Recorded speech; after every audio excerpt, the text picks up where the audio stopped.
안녕하세요. 저는 반찬 가게를 10년째 운영 중인 평범한 40대 여성 정미진이라고 합니다. 오늘 제가 이렇게 글을 쓰게 된 이유는 15년간 믿었던 사람들에게 처절하게 배신당했기 때문이에요. 너무 억울하고 분해서 이 이야기를 꼭 나누고 싶었습니다. 혹시 저와 비슷한 상황이 계신 분들께 조금이나마 도움이 됐으면 하는 마음도 있고요.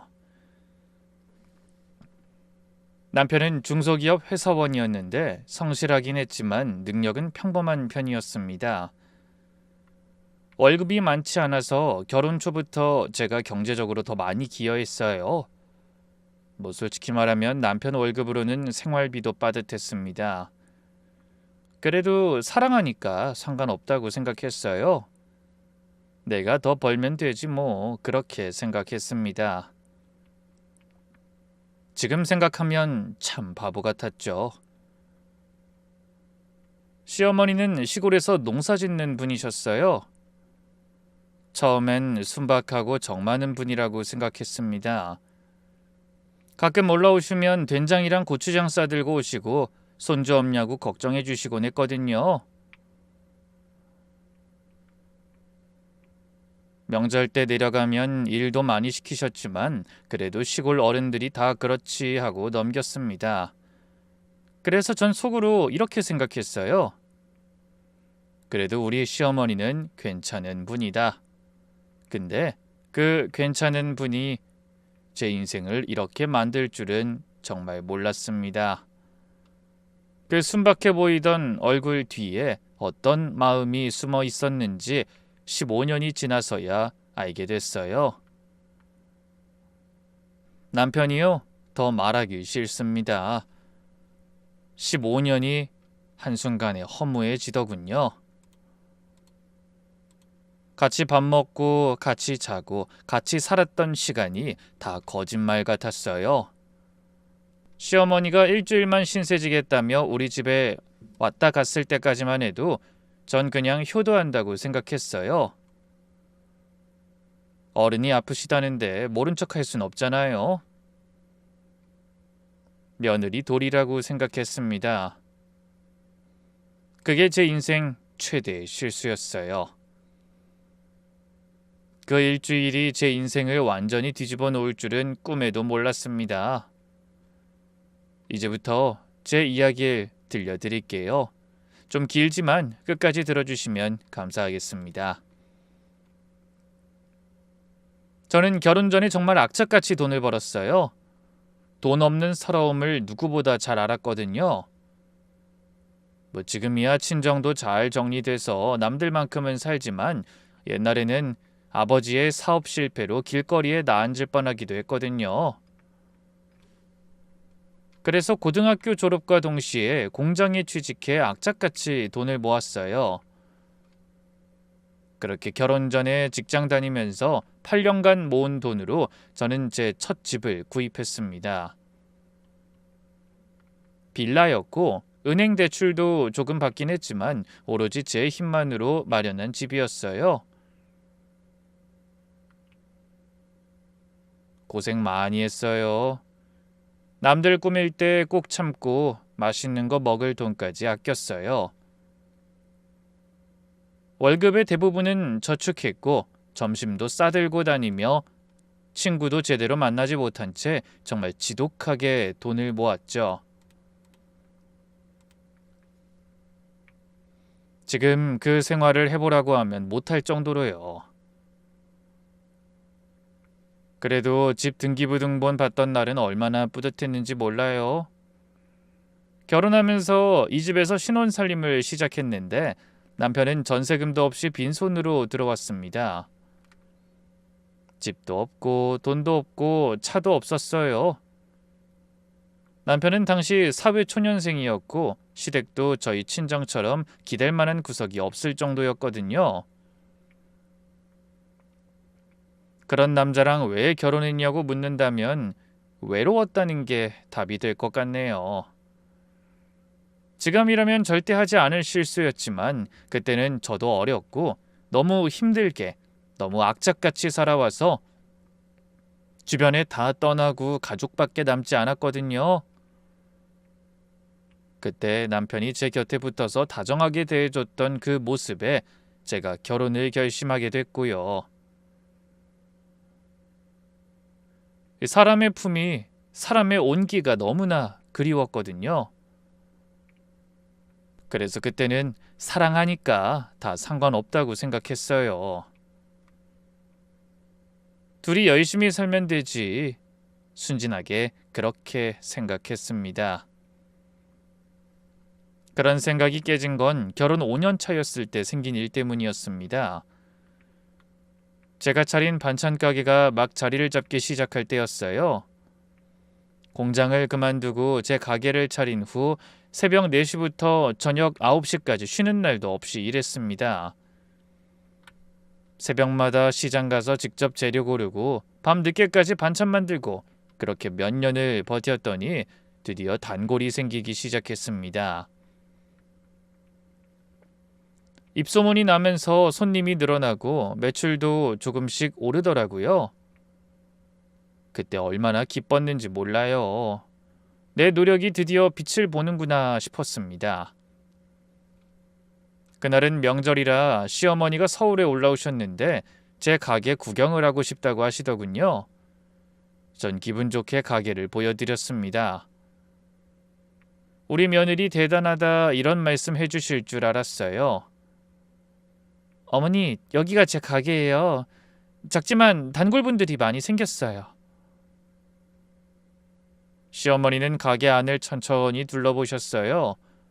냉장고도 열어보시고 반찬통도 들여다보시고 계산대 쪽도 살펴보시더군요. 뭔가 계산하는 눈빛이었어요. 그때는 그냥 관심 있으신가 보다 했습니다. 그러더니 대뜸 이렇게 물으셨어요. 예, 이 가게 네 명의로 되어 있니? 네, 제가 퇴직금이랑 모아뒀던 돈으로 차린 거예요. 그러자 시어머니 표정이 확 굳어지더군요. 마치 뭔가 마음에 안 드신다는 표정이었어요. 그냥 우리 아들 명의로 해놓지 그래?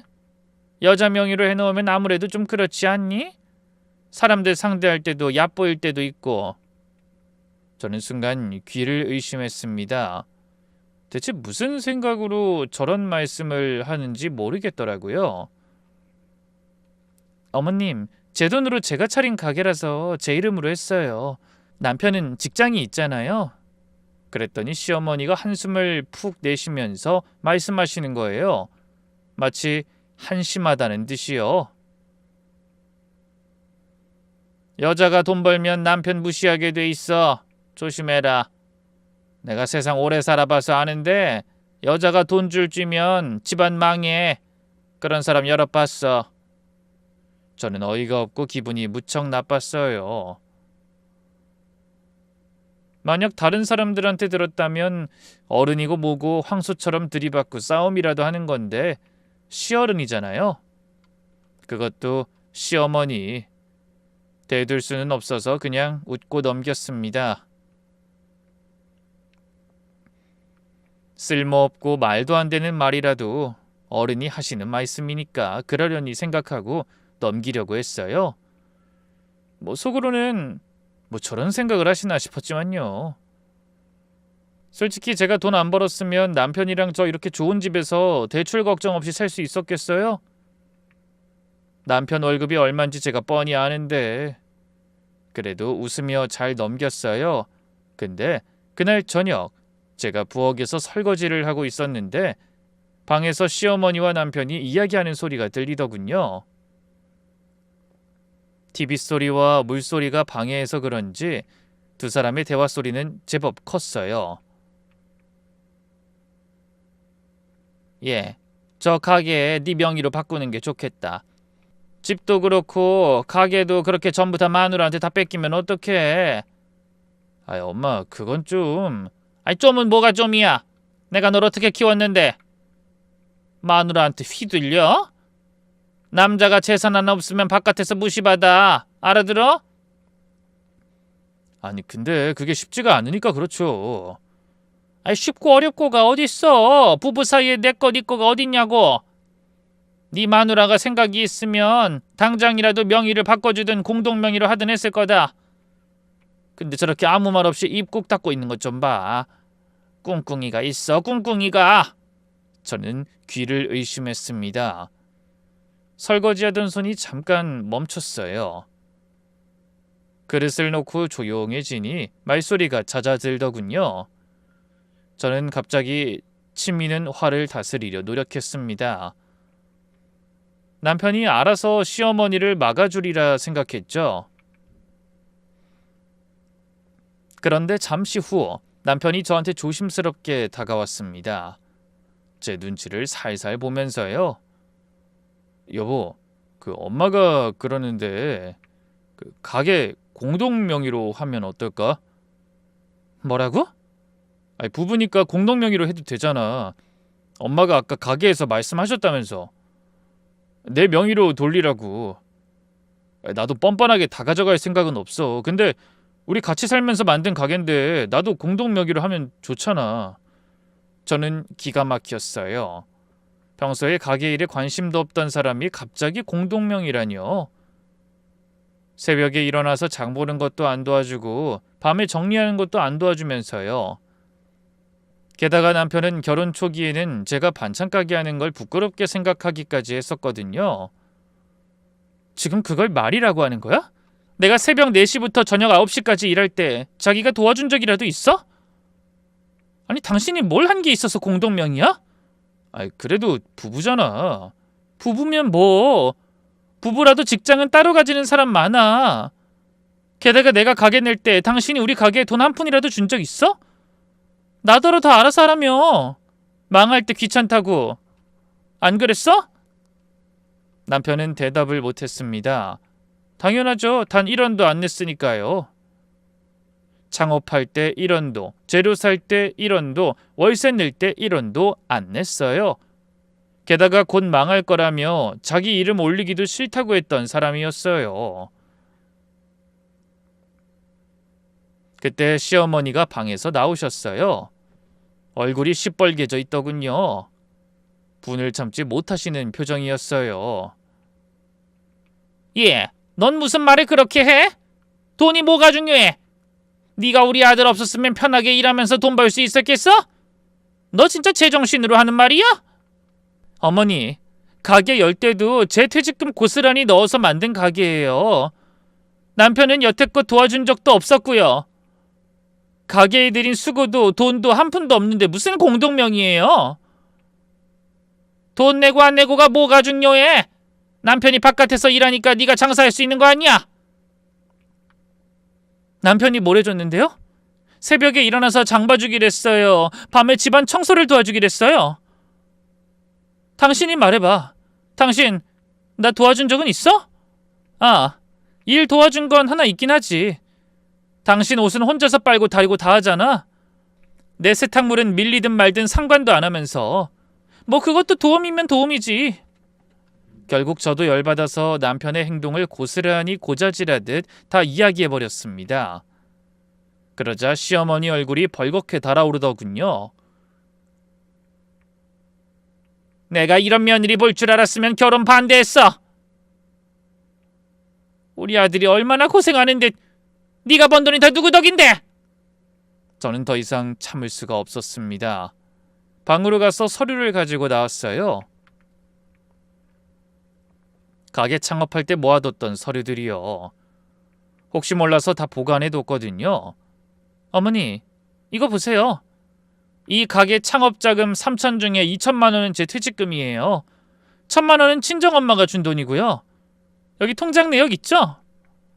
시어머니가 서류를 보시더니 표정이 굳어지셨습니다. 눈이 왔다 갔다 하시더군요. 그리고 이 가게 월세, 재료비, 인건비 다 제가 내요. 남편 월급은 남편 용돈 제외하고는 생활비로도 부족해서 제가 매달 보태고 있고요. 그래도 너흰 부부야. 한 몸이나 다름없다고. 부부 사이에 도대체 네 거 내 거가 어딨어? 네 거 내 거가 없으면 제 이름으로 해도 상관없죠. 왜 굳이 남편 이름이어야 하죠? 서류를 탁 내려놓으면서 말했습니다. 가게 명의 공동명의로 바꾸고 싶으면 남편이 초기 창업금의 절반에 해당하는 1,500만 원을 저한테 주고 앞으로 운영비 월 500만 원 중에 절반씩 내주면 생각해 볼게요. 되겠어요? 시어머니와 남편은 아무 말도 못했습니다.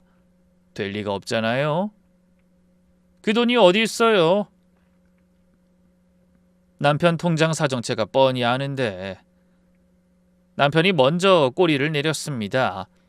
알았어, 그 얘긴 없던 걸로 하자. 시어머니는 입술을 꽉 깨물고 계셨습니다. 눈에는 불꽃이 튀는 것 같았어요. 다음 날 시어머니는 시골로 내려가셨습니다.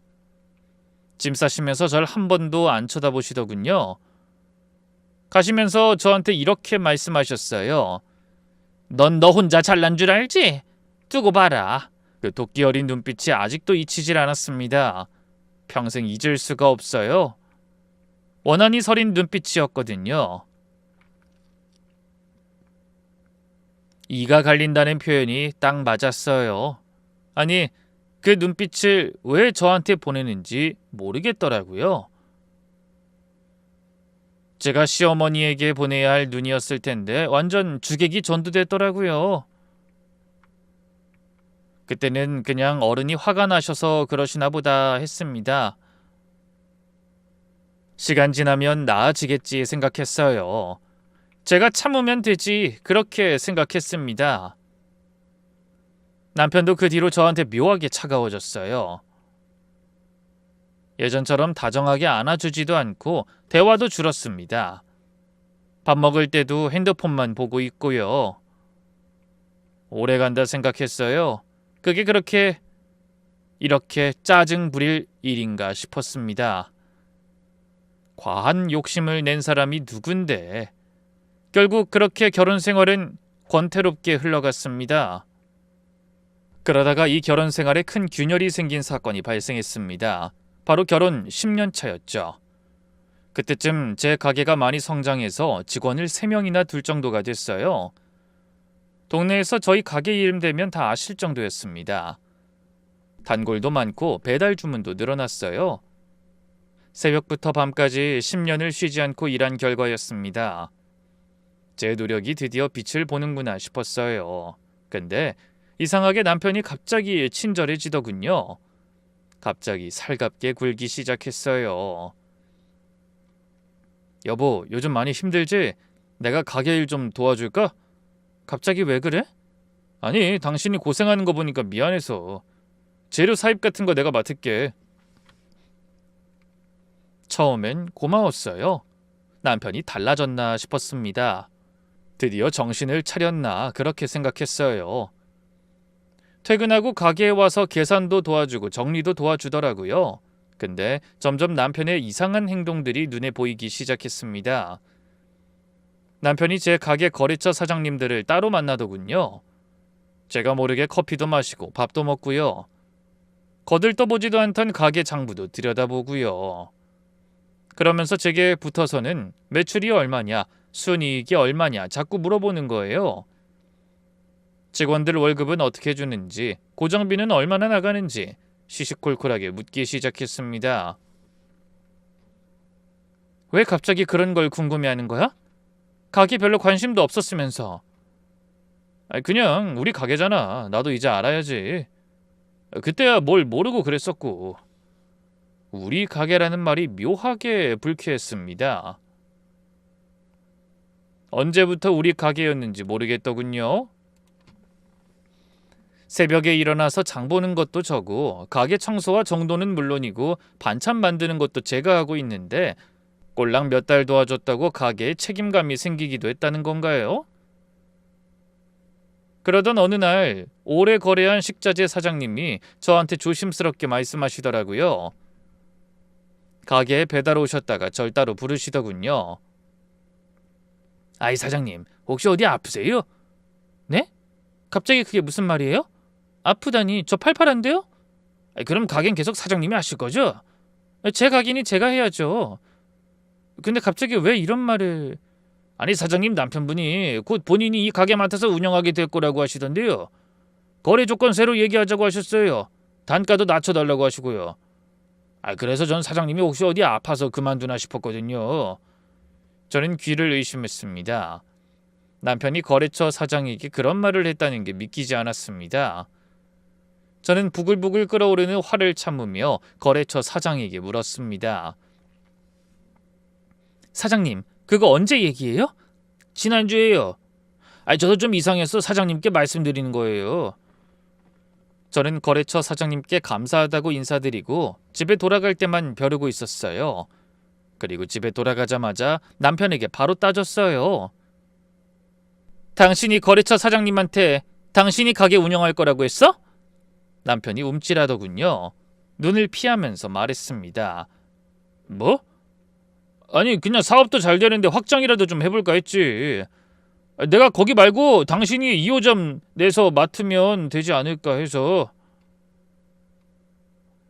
내가 언제 2호점 한대? 그리고 그렇게 한다 해도 내 가게를 왜 당신이 운영한다는 건데? 이게 말이 돼? 그러자 남편이 버럭 화를 내더군요.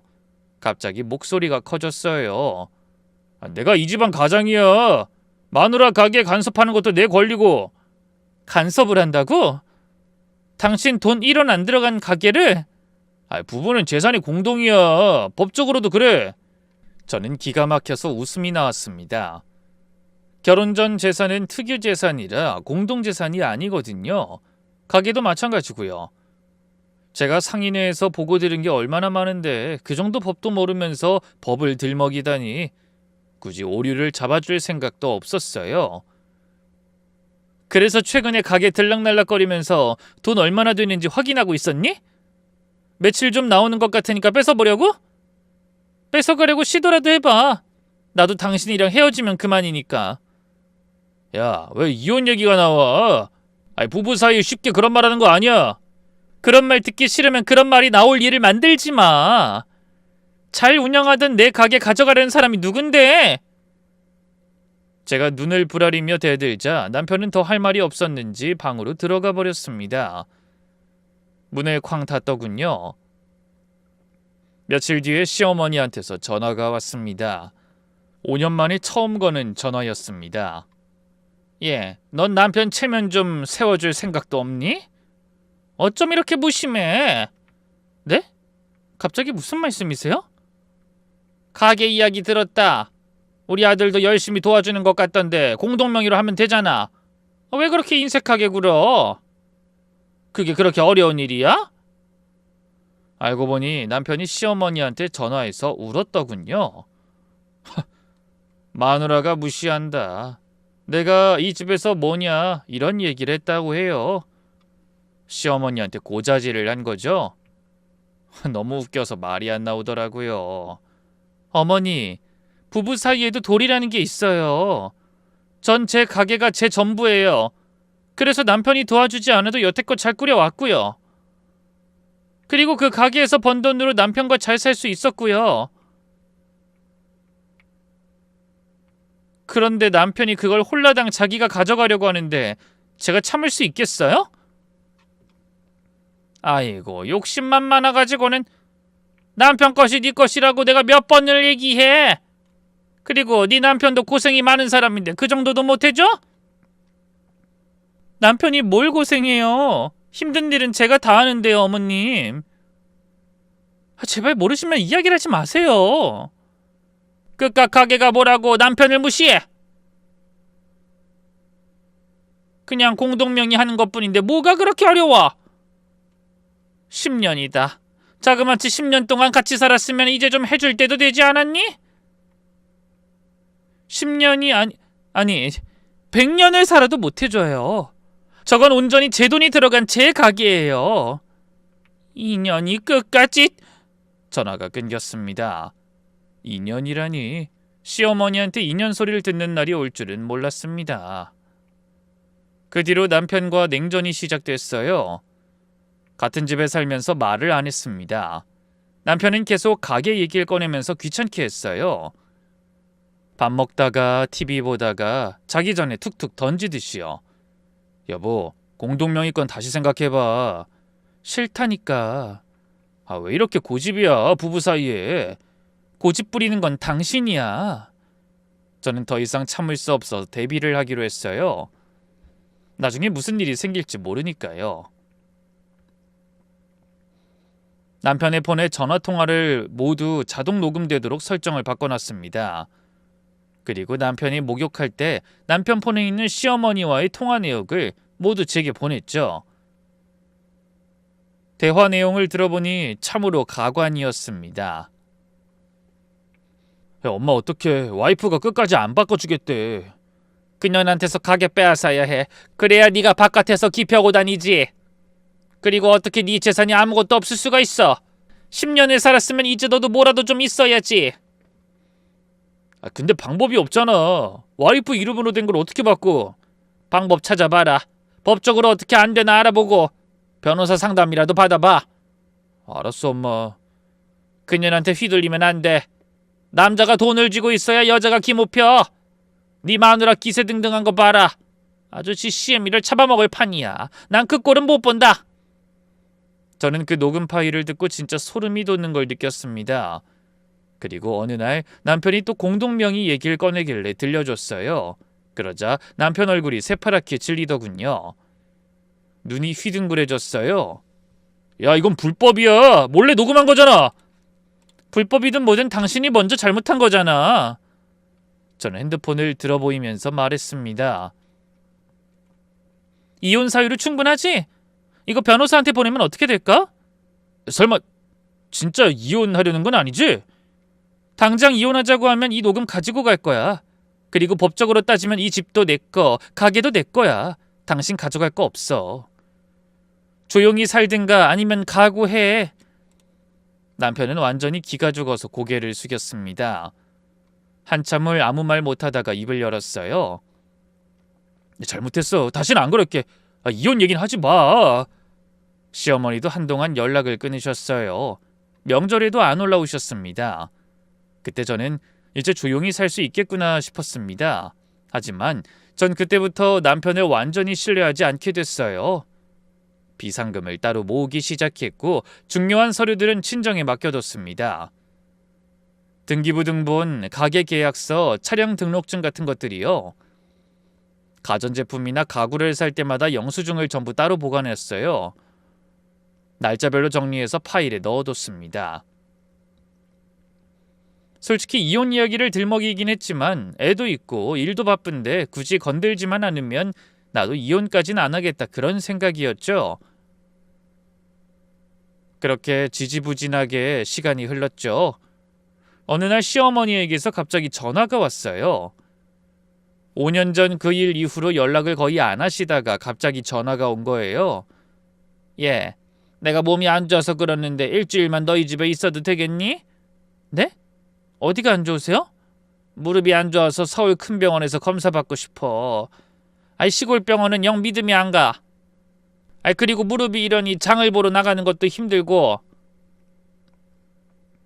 예전 일 때문에 찜찜했지만 그래도 어른이 아프시다는데 모른 척할 순 없었습니다. 며느리 된 도리도 있고요. 아프시다는데 안 된다고 하면 제가 나쁜 사람 되는 거잖아요. 그리고 혼자뿐인 시어머니인데 그렇게 놔둘 수 없고요.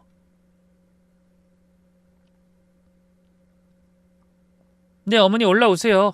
남편이 마중 나갈 거예요. 시어머니는 캐리어를 하나 끌고 올라오셨어요. 생각보다 짐이 많으셨습니다. 캐리어가 터질 것 같았어요. 첫 주에는 병원을 한번 다녀오셨습니다. 별거 아니라고 하시더군요. 검사 결과 어떠세요? 별거 아니래. 늙으면 다 있는 퇴행성 관절염인데 변형이 좀 있어서 아픈 거라는구나. 좀 쉬면 된대. 그런데 둘째 주에는 병원을 안 가시더군요. 어머니 오늘 병원 안 가세요? 다음 주에 예약했어. 오늘은 좀 쉬려고. 셋째 주에도 병원에 안 가시고 집에서 TV만 보셨어요. 아침부터 저녁까지 밖에 나가지도 않고 방에서 TV 리모컨을 손에서 놓지 않으셨습니다. 한 달이 지나고 두 달이 지나고 세 달째가 됐는데 시어머니는 돌아갈 기미가 없었습니다. 오히려 짐이 점점 늘어나더군요. 밖에서 이것저것 물건을 사오시더라고요. 결국 작은 방은 시어머니 전용방처럼 되어버렸어요. 저는 시어머니에게 물었습니다. 어머니, 검사 결과 어떻게 됐어요? 그거 아직 좀 더 쉬라고 하는구나. 집에 가봐야 혼자서 움직이다가 다치기만 하니 집에 가기도 걱정이니 여기서 좀 더 머물러야겠어. 솔직히 시어머니 몸 상태가 그렇게 나빠 보이지 않았어요. 정말 나빴으면 나가서 물건도 사고 관광도 다니셨겠어요? 다리가 덜 아프니 그렇게 다니신 거죠. 그래도 아무 말 안 했어요. 근데 시어머니는 점점 집안일에 간섭하기 시작했습니다. 제가 하는 일마다 한마디씩 하셨어요. 밥을 왜 이렇게 해? 간이 하나도 안 맞아. 아우 싱거워서 못 먹겠네. 너 이 실력으로 반찬 가게 잘 되는 거 맞니? 어머님 건강 생각해서 싱겁게 한 건데요. 연세 드시면 원래 입맛이 짜게 변한다고 하잖아요. 지금도 그렇게 싱거운 것도 아닌데. 건강은 무슨. 그리고 내가 늙으면 얼마나 늙었다고 그런 말을 들어. 어쨌든 간이나 좀 더 해.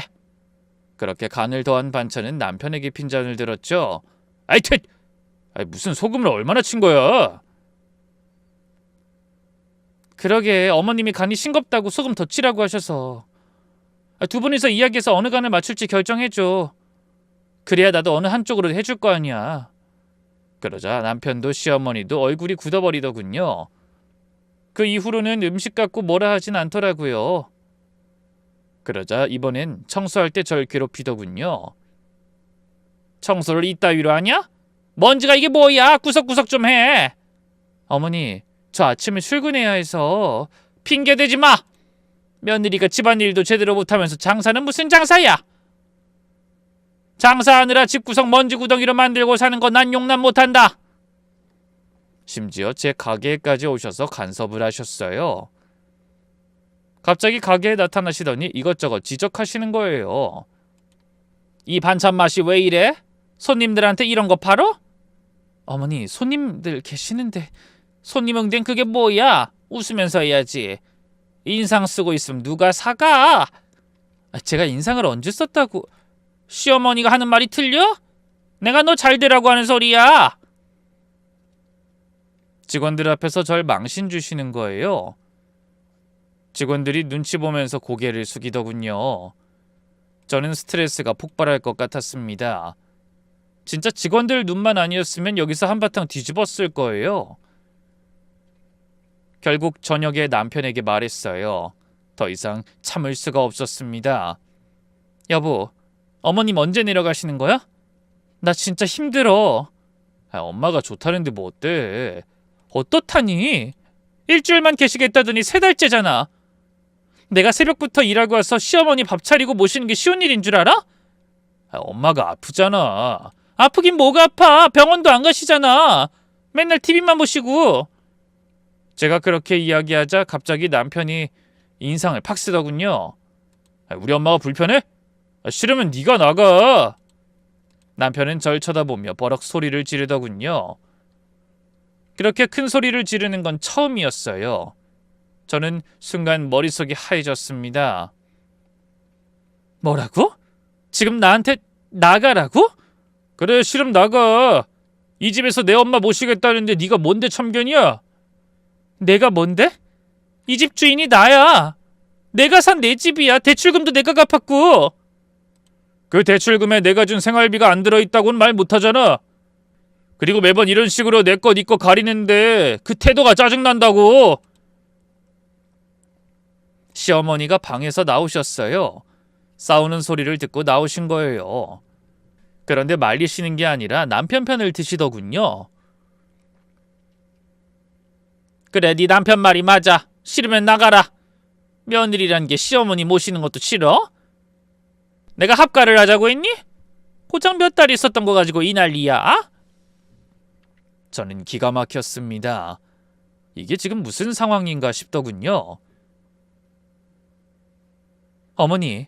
어머니 집이 없는 것도 아닌데 왜 저희 집에 와서 지내세요? 관광 다니시는 거 보니까 다리도 괜찮으신 것 같은데. 내 아들 집인데 내가 왜 못 살아? 네가 뭔데 나한테 이래라 저래라 야. 저도 이 집에 같이 사는 사람이잖아요.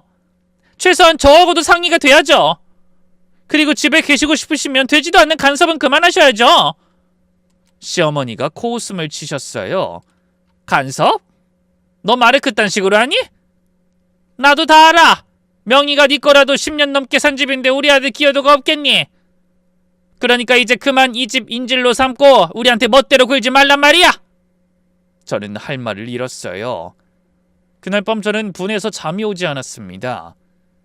남편은 술을 마시고 거실 소파에서 잠들었더군요. 시어머니도 방에서 주무시고요. 저만 혼자 안방에서 눈을 뜨고 있었습니다. 새벽 2시쯤 제가 물을 마시러 거실을 통해 부엌으로 가는데 남편 핸드폰에서 알람 소리가 났어요. 남편은 그 소리에도 술에 취해 자고 있더군요. 근데 남편 핸드폰 화면에 메시지 미리 보기가 떠 있었어요. 자기야, 내일 볼 수 있어? 물음표. 하트 이모티콘까지 붙어 있더군요. 심장이 덜컥 내려앉았습니다. 설마 했어요. 저는 손이 떨리면서 남편 핸드폰을 들었어요. 비밀번호는 알고 있었거든요. 결혼기념일이라고 예전에 알려줬었습니다. 결혼기념일이 비밀번호라니, 이 상황에 그걸 떠올리니 정말 배신감이 확 치밀어 오르더군요. 카카오톡을 열어봤어요. 여자 프로필이 있었습니다. 예쁜 여자 사진이었어요. 대화 내용을 읽어봤습니다. 영상통화 기록, 사진, 애정 표현, 몇 년 전부터 만나온 것 같았어요. 보고 싶어, 사랑해, 이런 말들이 오가고 있었습니다. 저는 손이 떨려서 핸드폰을 거의 놓칠 뻔했어요. 근데 더 충격적인 메시지가 있었습니다. 우리 엄마가 저 여자 내보내면 너 데려올게. 조금만 기다려. 나도 이혼 준비하고 있어. 아픈 시부모 부양 거부로 이혼하면 그 여자가 유책 배우자야. 그 집이랑 가게 내가 어떻게든 해볼게. 저는 눈을 의심했습니다. 이게 무슨 소리야. 시어머니가 날 내보내면? 그러니까 시어머니가 갑자기 온 이유가 이거였더라고요. 더 찾아봤어요. 단체 톡방이 있더군요. 남편, 시어머니, 그 여자 셋이서 만든 단톡방이요. 전 단톡방도 없었어요. 그런 주제 외도녀와는 사이좋은 가족처럼 단체 톡방을 만들었더군요. 시어머니 메시지가 보였습니다. 그년 쫓아내고 네가 들어와야지. 내가 정말 속이 말이 아니다. 그런 뻔뻔하고 싸가지 없는 애가 내 며느리라고 어디 가서 말도 못해. 우리 손주 건강하게 낳아야 해. 태교 차례. 충격이었어요. 그 여자는 이미 애를 가지고 있더라고요. 시어머니는 그 여자 뱃속의 아이를 손주라고 부르고 있었습니다. 저는 눈물이 왈칵 쏟아졌어요. 15년이었습니다. 15년을 같이 살았어요. 근데 저 몰래 뒤에서 이런 짓을 하고 있었던 거예요. 저한테는 애가 외탁했다며 정이 안 간다며 와보지도 않던 시어머니였어요. 그런 시어머니가 외도녀의 뱃속 아이에게는 아주 정을 쏟고 있었다니. 저는 손이 떨리면서 증거를 전부 제 핸드폰으로 캡처해서 보냈어요. 이제 더 이상 참을 필요가 없게 됐어요. 저는 남편과 시어머니에 대한 신뢰가 모두 무너지는 걸 느꼈어요. 함께할 이유가 없어졌죠. 다음 날 아침, 저는 남편을 깨웠어요. 뜬 눈으로 밤을 지새워 신경이 날카로워진 것을 느낄 수 있었습니다. 일어나. 왜? 이거 뭐야? 제 핸드폰을 들이밀었어요. 남편이 화면을 보더니 얼굴이 굳더군요. 잠이 확 깨는 표정이었어요. 바람 피워놓고 배짱도 좋네. 나더러 이 집에서 나가라고? 하! 심지어 어머님도 알고 계셨던데? 시어머니가 방에서 나오셨어요. 무슨 소리냐는 표정이셨죠.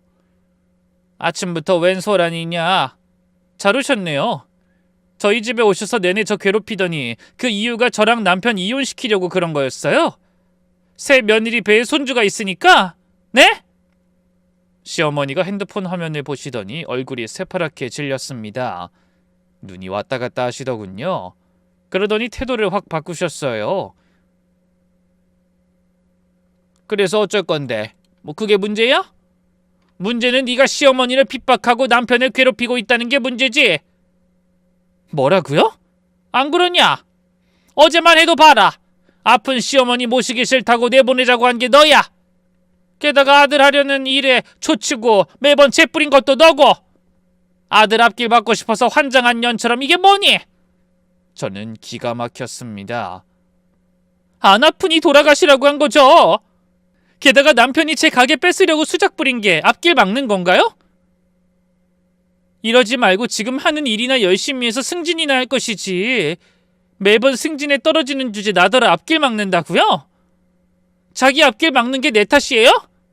본인이 노력을 안 하니 매번 승진해서 떨어지는 거지. 인연이 어디서 어른한테 대들아! 뭐라고요? 지금 저한테 뭐라고 했어요? 남편도 거들더군요. 시어머니 편을 들었어요. 아이 그만해. 네가 뭔데 내 인생 간섭이야? 내가 누구 만나든 네가 무슨 상관이야? 그리고 당신이 이런 식이니 내가 밖으로 나돌아다니는 거 아니야? 그게 당신 탓이지 내 탓이야? 그래서 바람핀 게 잘못이 아니다 이 말이야? 누가 잘못 아니래? 그 잘못에 네 책임도 있다는 거지? 그걸 지금 말이라고... 이 쓰레기 같은 인간아. 바람 펴놓고 나한테 책임 떠넘기고 좋아? 닥쳐! 싫으면 네가 나가라고. 어차피 이혼하면 이 집도 재산분할 대상이야. 그러니까 내 꼴 보기 싫으면 네가 나가. 시어머니도 맞장구 치셨어요. 그래, 꼴 보기 싫으니까 썩 나가라. 네 대신 들어올 사람 있어. 진짜 손주 안겨줄 참한 며느리. 저는 그 순간 머릿속이 맑아졌습니다. 분노를 넘어서니 점점 차가워지더군요. 그래, 이 사람들이 원하는 게 이거구나. 날 쫓아내고 그 여자를 들이려는 거구나. 그리고 내가 일군 이 모든 걸 아무 노력도 없이 싹 가져가려고 하는구나. 어이가 없네. 좋아요. 내일 나갈 테니 나 나가고 나서 후회는 하지 마세요. 남편이 코웃음을 치더군요. 뭘 어쩌게? 뭐 갈 데나 있어? 빈손으로 나가서 어디서 살 건데? 전 대답하지 않았습니다. 방으로 들어가서 짐을 쌌어요. 속으로 생각했습니다. 빈손으로 나간다고 이야기한 적 없습니다. 전 그날 밤 친정 어머니에게 전화했습니다. 엄마, 나 내일 도와줘. 이사해야 할 것 같아. 이사? 갑자기 무슨 소리야? 상황을 설명했어요. 처음부터 끝까지 다 말씀드렸습니다. 외도 사실, 단톡방 내용, 시어머니가 한 말 전부요. 뭐? 그 인간들이? 적반하장도 유분수지. 친정어머니가 경악하셨어요. 전화기 너머로 친정아버지 목소리도 들렸습니다. 뭐야? 무슨 일이야? 친정어머니가 설명하시자 친정아버지가 전화를 바꿔 받으셨어요. 딸아, 걱정 마라. 너나 마음 잘 추스려. 일단 손녀는 우리 집에서 데리고 있을게. 전 그날 밤 냉정하게 현실을 따져봤어요. 이렇게 나가면 누구 좋으라고요? 나갈 땐 나가더라도 자기들도 한 번은 까무라치게 놀라봐야죠. 저를 이렇게 분노하게 만들었으니까요. 이 집은 제 명의였어요. 결혼 전에 제가 모은 돈으로 구입한 빌라였거든요. 등기부 등본에 제 이름만 있었습니다. 결혼 전 재산이라 이혼해도 재산분할 대상이 아니에요. 하지만 변호사 상담을 해보니 결혼 기간이 길면 남편 재산으로 분할 대상이 될 수도 있다고 하더군요. 그래서 집안을 쓱 둘러봤습니다. 가전제품은 전부 제가 산 거였어요. 결혼 후에 가게 수익으로 하나씩 장만한 거예요. 전부 제 카드로 결제했고 영수증도 버리지 않고 모두 보관해뒀습니다. 아니, 영수증 볼 것도 없이 카드 내용만 봐도 알 수 있었어요. 그리고 가구도 전부 제가 산 거더라고요. 그뿐만이 아니었어요. 낡은 빌라의 인테리어를 새 것으로 바꾼 것도 제 돈이었습니다. 남편이 타고 다니는 차도 제 명이었어요. 5년 전에 남편 차가 사고 나서 폐차됐을 때 제가 가게 수익으로 새 차를 사줬거든요. 보험료 때문에 제 이름으로 해뒀습니다. 남편이 이 집에 기여한 건 뭐가 있을까요? 월급 일부를 생활비로 준 것뿐이에요. 그것도 부족해서 제가 매달 보탰고요. 남편 소유물이라고는 자기 옷, 노트북, 개인 물건 몇 가지뿐이었습니다. 그래, 내가 왜 빈손으로 나가? 내 것만 가져가면 되지. 다음 날 아침이 밝았습니다. 남편이 절 무시한 채 출근 준비를 하다가 인사도 없이 밖으로 나갔습니다. 시어머니는 아프다는 걸 티내고 싶었는지 병원 간다고 나가시더군요. 그러면서 한마디 덧붙였습니다. 우리 아들도 어차피 너랑 살 생각 없으니 애 데리고 깔끔하게 나가. 괜히 애쓰면 너만 비참해진다. 저녁 때까진 짐 싸서 집 비워둬라. 새 며느리 들어오기로 했으니까. 제 대답도 듣지 않고 시어머니는 밖으로 탁 나가버리더군요. 문이 닫혔습니다. 전 바로 움직였어요. 우선 어제 연락해놨던 이삿짐센터 사장님을 불렀습니다. 당장 내일은 안 된다는 거 추가 비용 준다고 하니 바로 사람과 차를 보내주겠다고 하더군요. 제일 먼저 집에 도착한 건 친정 부모님이었습니다. 친정이 저희 가게 근처였거든요.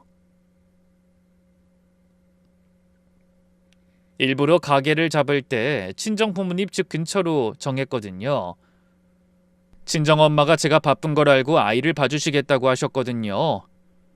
제 딸도 저희 집보다 친정을 더 좋아할 정도였죠. 넌 괜찮아? 친정 엄마가 제 안색을 살피며 물었어요.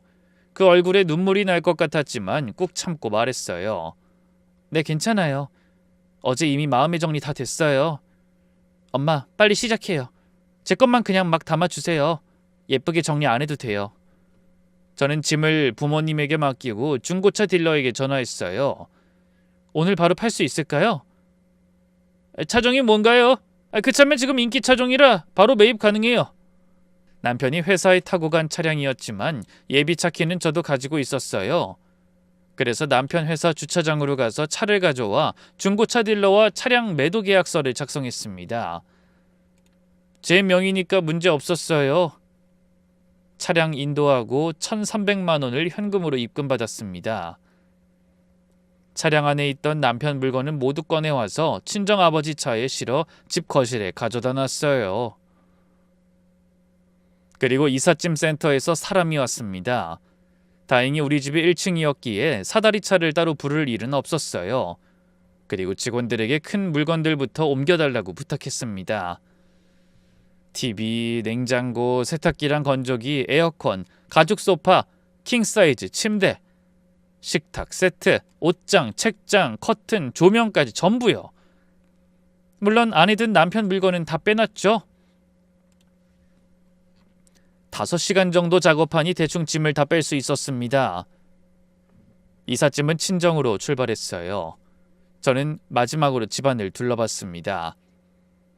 거실에는 소파도 없고 TV도 없고 거실장도 없었어요. 휑하니 빈 공간만 남았습니다. 주방에는 냉장고도 없고 식탁도 없었어요. 대신 시어머니가 가져온 반찬만 덩그러니 냉장고가 있던 자리에 놓여 있었죠. 안방에도 마찬가지였어요. 침대도 없고 옷장도 없었습니다. 옷장이 있던 먼지 가득한 자리에는 남편의 옷가지들과 시어머니 캐리어였죠. 천장에는 조명이 없어 전선만 덜렁덜렁 매달려 있었어요. 바닥에는 러그도 없어서 휑했습니다. 에어컨이 있던 자리엔 구멍만 뻥뻥 뚫려 있었어요. 정말 휑한 집안이었어요. 제가 산 물건만 뺐을 뿐인데 아주 너덜너덜해졌더군요. 그리고 변호사 사무실에 들러서 이혼 소송장을 접수했습니다. 그 일들을 처리하니 이미 저녁 시간이 됐더군요. 저는 이 모든 걸 해결하고 다시 집으로 돌아와서 남편을 기다렸습니다. 퇴근 시간이 되니 남편이 전화를 하더군요. 차가 없으니 CCTV를 확인했던 것 같더라고요. 제가 떡하니 지켜 있으니 저한테 전화한 거죠. 저는 전화를 받지 않았어요. 어차피 오면 한꺼번에 이야기할 셈이었으니까요. 저녁 7시 도어락 문 열리는 소리가 들리더군요. 그렇게 남편이 중문을 열고 집에 들어오다가 순간 깜짝 놀라더니 후다닥 들어오더군요. LED 조명이 사라져 전선이 너덜거리는 거실의 살풍경한 모습부터 현관에서 보이는 휑한 부엌까지 그걸 보더니 저를 향해 고개를 돌렸습니다. 얼굴이 완전 경악에 차 있더군요. 당신 이게 대체 뭐 하는 짓이야? 여기 있는 물건들 다 어쨌어? 진짜 미친 거야? 나가라며. 그래서 네 말대로 나가기로 했어. 근데 내 돈 주고 산 물건은 가져가야 하잖아? 뭐 이 집이야 나중에 소송하면서 어떻게 될지 모르니까 놔두기로 했지만 내가 돈 낸 건 다 가져가야지. 그래서 다 빼갔어. 그렇다고 그 물건을 다 가져가면 어떡해? 어떡하긴 네가 사서 써. 그리고 이 집도 만약 재산 분할이 된다고 하면 팔 거니까 여기다가 새 살림 꾸릴 생각은 하지 말고. 어차피 너 나한테 위자료 줘야 할 건데 그만한 돈도 없을 거니까. 남편이 부들부들 떨더니 저한테 묻더군요. 그럼 내 차는 어디다 가져갔어? 그것도 내 명의로 산 차니까 내가 팔았어. 팔았다고? 당신 미쳤어? 거기 내 물건들도 있었다고. 경찰에 신고할 거야. 당신 물건 여기 다 가져왔어. 딜러가 동영상 찍어서 물건 다 확인했으니까 거짓말은 하지 말고. 그럼 됐지? 제 말에 남편이 너무 화가 났는지 얼굴이 벌겋게 되더니 뒷골이 당기는지 뒷목을 잡더군요. 당신 절도로 내가 신고할 거야? 남편은 그렇게 악에 받친 말을 하더니 졸도할 것처럼 소파에 앉아 과호흡을 조절하고 있었습니다. 절도? 내 물건 내가 가져가는 게 절도야? 법 공부 좀 해. 그리고 이혼 소송하면 아마 이 집도 내 집 될 거니까 손상시키지 말고 이대로 놔둬. 문제 생기면 나야말로 신고할 거야. 알았어? 뭐? 이 집이 왜 네 거야? 등기부 등본 봐. 당신 이름 거기 있어? 없잖아. 그때 도어락 열리는 소리가 들렸습니다. 하하호호하는 소리와 함께 들리는 건 시어머니 목소리와 웬 여성의 목소리였습니다. 제가 나갈지 안 나갈지 몰랐을 텐데도 외도녀를 데리고 집으로 돌아왔더라고요. 그렇게 이 집의 주인공들이 다 모였습니다. 시어머니도 집에 들어오더니 숨 넘어갈 듯 비명을 지르더군요. 이게 다 뭐야? 네가 집을 이 꼴로 만들었어? 이 미친년이 조용히 나가기나 할 것이지. 어머 아들, 넌 왜 그래? 괜찮아? 남편이 시어머니와 외도녀 등장에 결국 혈압을 못 이기고 과호흡으로 졸도를 했어요. 나중에 저한테 무슨 누명이라도 씌울까봐 전 조용히 폰을 들어 119에 신고를 했습니다. 네, 여기 구급차인데 보내주세요. 제 남편이 저희 집에 외도녀 데리고 들어왔다가 절 보고 놀라서 과호흡으로 졸도했거든요. 남편이 외도녀가 들어오고 나서 졸도를 했으니 다행이었죠. 자칫 잘못했으면 저한테 다 뒤집어 씌울 수도 있었어요. 그렇게 구급차를 불러놓고 시어머니와 외도녀에게 말했습니다. 다행이네요. 병원에서 간병하시면서 하루 보내세요. 집골이 이래서 오늘 여기서 잘 수는 없을 테니까요. 그리고 곧 남편한테는 이혼 소장, 어머님과 거기 외도녀한텐 위자료 소송 소장이 갈 겁니다. 다음엔 법정에서 봬요. 그렇게 말하고 친정으로 돌아왔습니다. 하루 종일 아무것도 먹지 않고 열심히 돌아다닌 탓인지 아니면 보기 싫은 쓰레기를 치워버린 탓인지 친정엄마 된장찌개가 아주 꿀맛이더군요. 그리고 그날 밤 저는 15년 만에 가장 편하게 잤습니다. 코 골 사람도 없고 눈치 볼 사람도 없고요. 진정에 짐을 풀고 며칠간 쉬었습니다. 가게는 믿을 만한 직원들에게 맡겨뒀어요. 오래 일한 직원들이라 제가 없어도 잘 돌아갔습니다. 미안한 마음에 보너스를 지급했더니 더 좋아하더라고요. 저는 이혼 전문 변호사를 찾아갔습니다. 유명한 분이셨어요. 증거 자료를 제출했습니다. 외도 증거, 카톡 캡처, 사진, 단톡방 내용 전부요. 그랬더니 위자료도 청구 가능하고 꽤 많이 받을 수 있을 것 같다고 해주더군요. 조금 안심이 됐습니다. 그런데 며칠 후 변호사에게서 연락이 왔어요. 목소리가 심각하더군요. 사모님, 한 가지 알아낸 게 있어요. 뭔데요? 남편분이 사모님 가게 단말기 정산 계좌를 몰래 바꾼 정황이 있던데요. 저는 전화기를 놓칠 뻔했습니다. 뭐라고요? 그게 무슨 말이에요? 결혼 10년 차쯤부터 사모님 가게 매출 일부를 빼돌린 것 같아요. 카드 단말기 정산 계좌를 자기 명의 다른 계좌로 바꿔놓은 거예요. 사모님 모르게요. 저는 온몸이 떨렸습니다. 그때 남편이 가게 일 도와준다고 하면서 거래처 사장님들 만나고 장부 들여다보고 그랬던 게 이것 때문이었구나. 얼마나 빼돌린 거예요? 5년간 약 6천만 원입니다. 6천만 원이요? 네. 그리고 그 돈 대부분이 외도 상대한테 갔을 가능성이 높아요. 이체 내역 보니까 외도녀 계좌로 간 돈도 있어요. 저는 말을 잇지 못했습니다. 제가 새벽 4시부터 일어나서 번 돈을 그 여자한테 갖다 바쳤던 거예요. 제 피와 땀으로 번 돈을요. 변호사가 말을 이었습니다. 그리고 이건 좀 충격적일 수 있는데요. 뭔데요? 더 있어요? 외도녀 신상을 조사했는데 그 여자한테 아이가 있어요. 10살짜리요. 10살이요? 네. 그리고 그 아이 아버지란에 남편분 이름이 있어요. 출생신고 때 인지한 거예요. 저는 머릿속이 하얘졌습니다. 결혼 5년 차부터, 그러니까 12년간 불륜이었던 거예요. 그 여자와의 사이에 아이까지 있었던 겁니다. 저는 제 결혼 생활 전체를 부정당했다는 생각에 눈물이 뚝뚝 흘렀습니다. 슬퍼서가 아니라 너무 화가 나서요. 제가 이렇게 비참해지는 게 누구보다도 믿었던 남편 때문이었다는 것에 더 화가 났어요.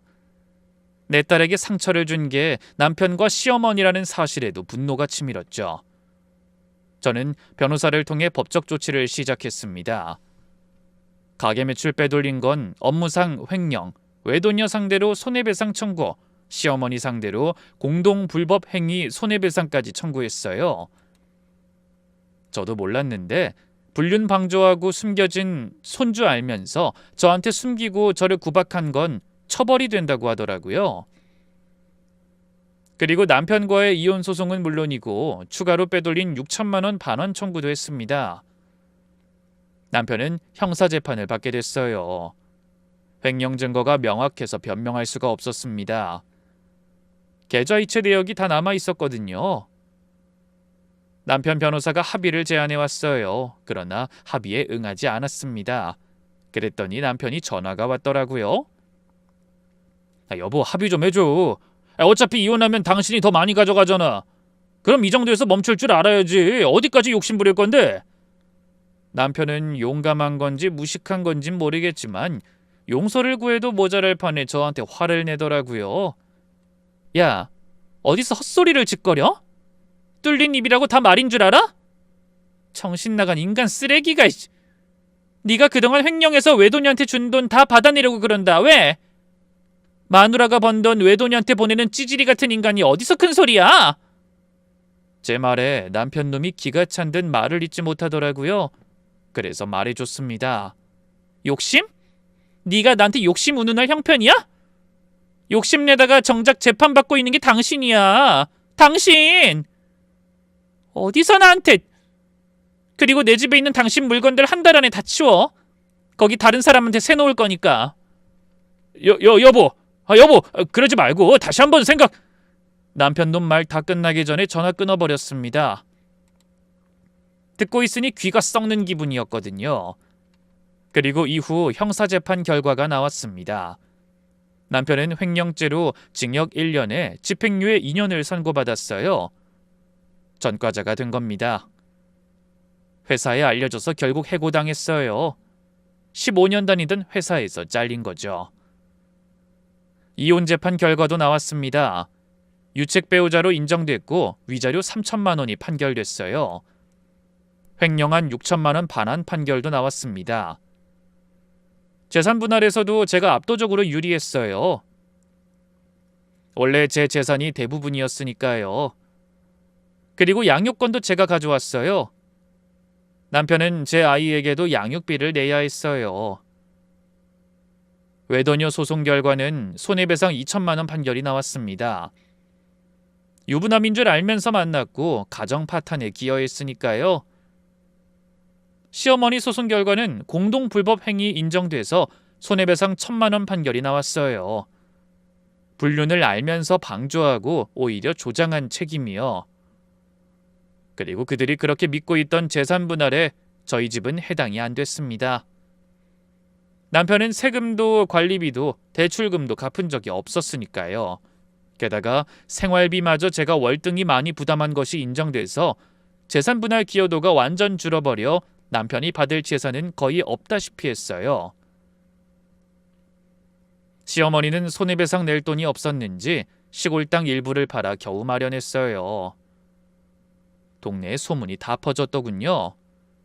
마을에서 고개를 못 들고 다니신다고 해요.